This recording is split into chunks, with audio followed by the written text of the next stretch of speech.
నా వేదనందు నా గాయమందు నిన్ను చేరుకున్నా నా యేసయ్యా.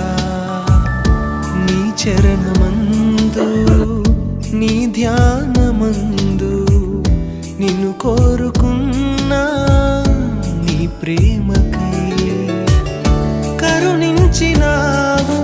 నీ దయలో గమనించినావు ఘనపరచినావు.